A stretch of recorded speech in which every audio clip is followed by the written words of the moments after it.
Assalamualaikum warahmatullahi wabarakatuh. Om Swastiastu, Namo Buddhaya, salam kebajikan, salam sehat, salam pemuda untuk kita semua. Pertama-tama patut kita mengucap syukur kepada Tuhan karena anugerah dan perlindungannya sehingga kita boleh ada dalam kondisi kesehatan walafiat. Yang saya hormati Pak Karo Otsus, juga Pak Kabak yang saya hormati, teman-teman yang mewakili pimpinan OPD.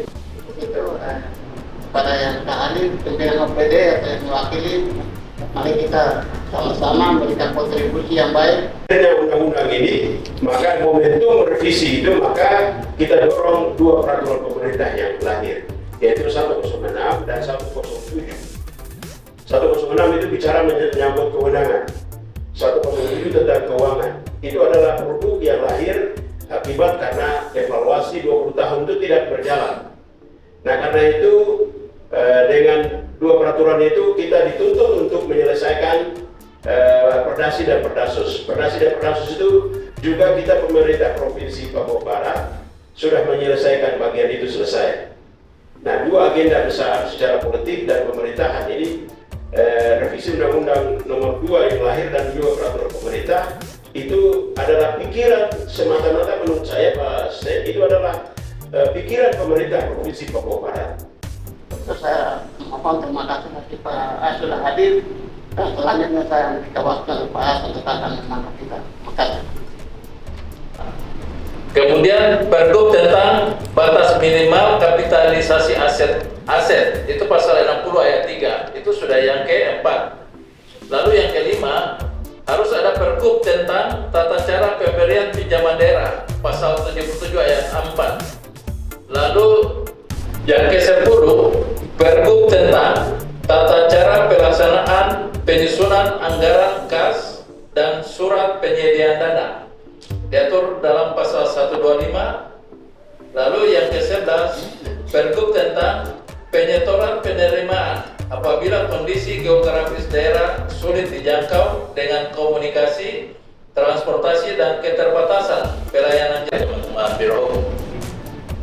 Itu untuk Badan Pemberdayaan Perempuan. Transmigrasi breakdown dari pasal 12 ayat 3. Lalu kemudian yang kedua, Pergub tentang tata cara pelaksanaan transmigrasi diatur atau breakdownnya nanti dari pasal 14. Yang menyangkut Pergub tentang hal-hal yang belum diatur di dalam peraturan daerah ini diatur lebih lanjut dengan peraturan gubernur, itu diatur dalam pasal 15-nya. Yang satu lagi ini adalah keputusan gubernur tentang besaran nilai SIRPA yang dimaksud sebagai dana alba. Shalom, Assalamualaikum warahmatullahi wabarakatuh. Sebagaimana tadi yang disampaikan oleh Bapak Asdua, bisa dilihat di form ini bahwa semuanya sudah diinventarisir, apa-apa saja yang kita perlu buat dalam bentuk regulasi Pergub turunan dari Perdasus Perdasi. Bapak Ibu yang saya hormati, kami membuka konseling di Biro Hukum untuk bersama-sama mari kita membuat draftnya.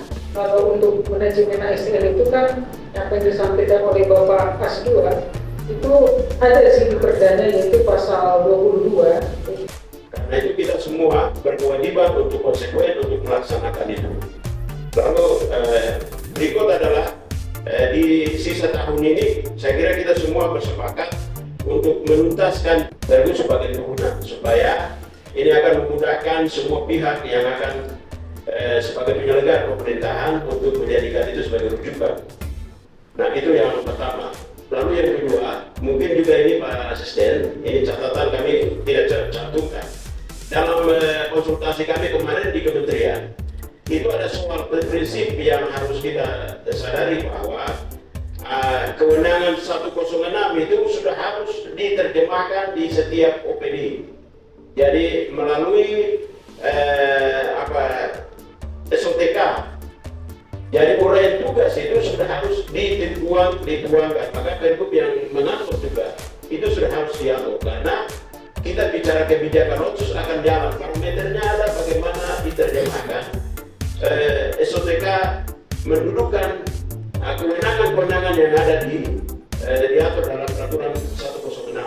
Kalau itu tidak diatur, itu kita berangkat pun, kita akan bingung seperti hari ini teman-teman dinas pendidikan. Dia harus punya kewenangan itu sudah mengatur tentang dinas pendidikan dan kebudayaan. Sesuai dengan PP 106 sudah harus menerjemahkan itu masuk dalam SOTK, karena itu akan dia mempengaruhi soal aspek perencanaan dari sisi reja, restra dan seterusnya. Itu mungkin itu catatan penting yang harus kita juga menjadi kewajiban setiap OPD harus merevisi. Kalau tidak direvisi sulit, karena dia nanti ini menyangkut contoh pendidikan, bicara perencanaan untuk pendidikan, maka harus sejalan dengan peraturan pemerintah.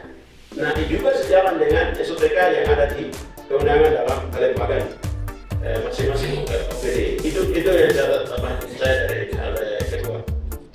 Saya mau jadi dinas kebudayaan dan pariwisata Provinsi Papua Barat.